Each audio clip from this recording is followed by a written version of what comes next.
This little series is about capital.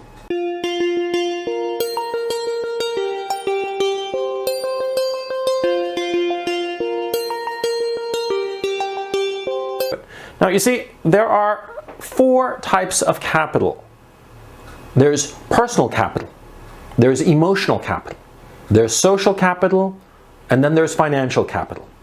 Now, we all know what financial capital is. It's just basically a pile of money. That's what financial assets are, right?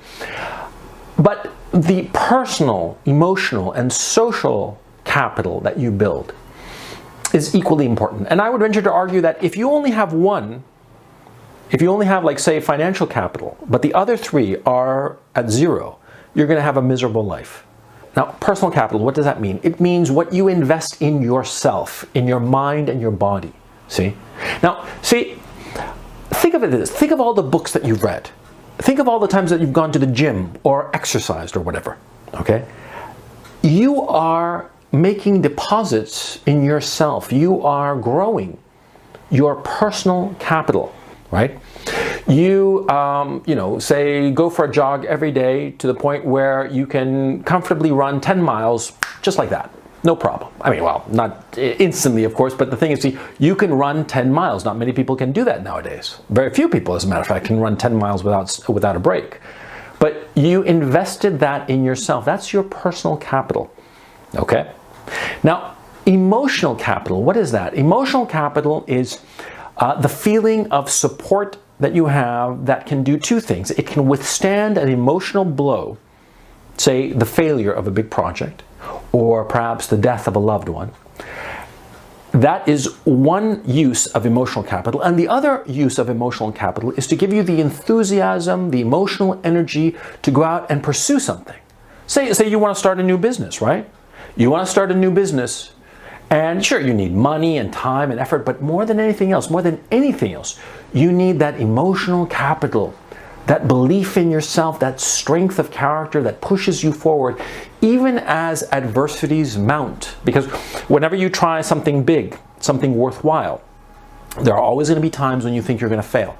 There are always going to be times where you are crossing an enormous abyss on a tightrope as thin as the hair on a baby's head. That's inevitable. And you're going to need the emotional capital to be able to give you the energy to continue on your path. See? That's something that people don't talk about enough. That emotional reservoir that you need to draw on to achieve a great thing. You need that.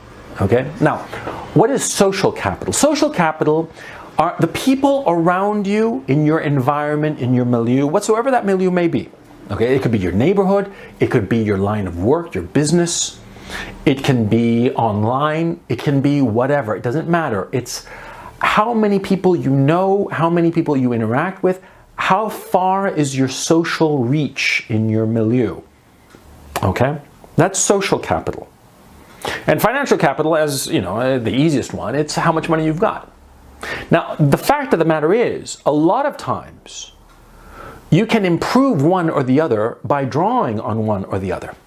For example, say for the sake of argument that you have $100,000. That's your financial capital, right?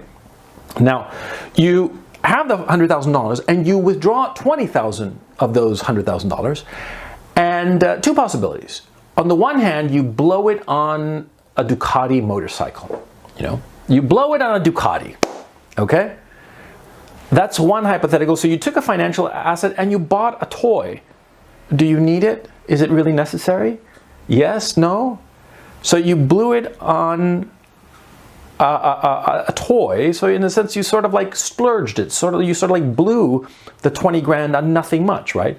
But say you'd taken that 20 grand, instead of blowing it on a Ducati, you'd gone and invested it in your friend's flower shop. You know, your friend is setting up a business, a flower shop business, and he needs startup capital. And so you say, hey, we'll go 50-50 and I'll finance your operation. Here's 20 grand, go and open your flower shop. And lo and behold, 6 months, a year later, that flower shop is doing great business and you've got a steady income stream, right? And lo and behold, in 2-3 years, that income stream from the flower shop replenished the 20 grand that you spent on it and gives you more. And hey, it was a wise investment, right? Sure it was. You withdrew the financial capital and invested in a business that gave you a return. So that was a good withdrawal of your financial capital, right? Say, however, that you take the 20 grand and you spend it on the Ducati, and we said that the Ducati was just a waste of money, right? But say that you use that Ducati to join this motorcycle club of rich fucks who are involved in your town in all kinds of businesses, and you bring that late model Ducati and ooh, it's the cool motorcycle, and gives you an entree to that social circle. And your social capital grows. You have a wider entree because you join this motorcycle club with all these rich guys who are involved in all kinds of businesses in your town. I'm not talking shade, I'm talking just legitimate businesses, right? You know, whatever that may be, you get to know these guys, your social capital goes up. Yeah, sure, your financial capital went down by 20 grand by buying this Ducati, but your social capital goes up. And because of the social connections, the social network, the social capital that you grew by joining this motorcycle club, these guys give you access, the heads up to different businesses. And this improves your financial capital. So all of a sudden, you see, blowing the 20 grand on the Ducati wasn't such a lousy investment. In point of fact, it was a very shrewd investment. Because yeah, sure, you bought yourself a toy, but you used it to gain entree and access to a group of men, a group of business people that you wouldn't have had access to before. And all of a sudden, your financial position grows. You see? So you see how they interact? And that's just one example. The permutations between the four. Well, there are 6 possible permutations, and that's just 1-to-1.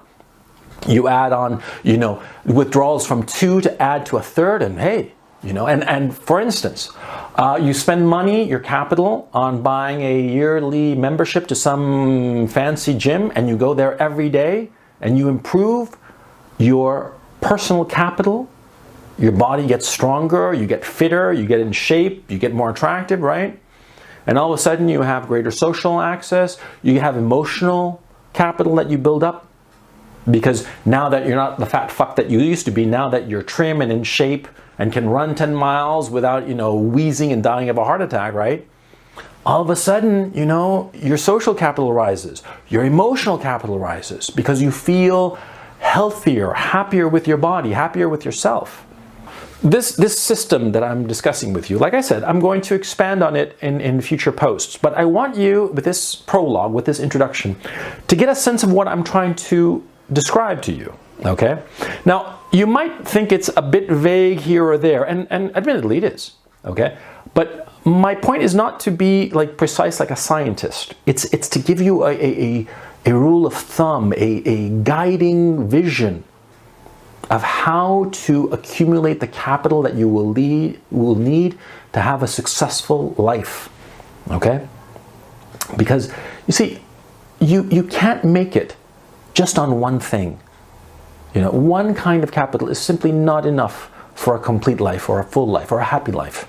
And in point of fact, a single kind of capital that you accumulate, that you excel at, will give you an unbalanced life. And we have seen so many people who have such unbalanced lives. You know, famous people who are very rich, lottery winners, for instance, they have all the money in the world, but they don't have the other capitals necessary to have a balanced life. And so much money in their life just tips over like a ship, you know? And that's something that you don't want. On the contrary, you want to have a balanced life, a life that is buoyed and moves forward confidently, happily, you know, in balance.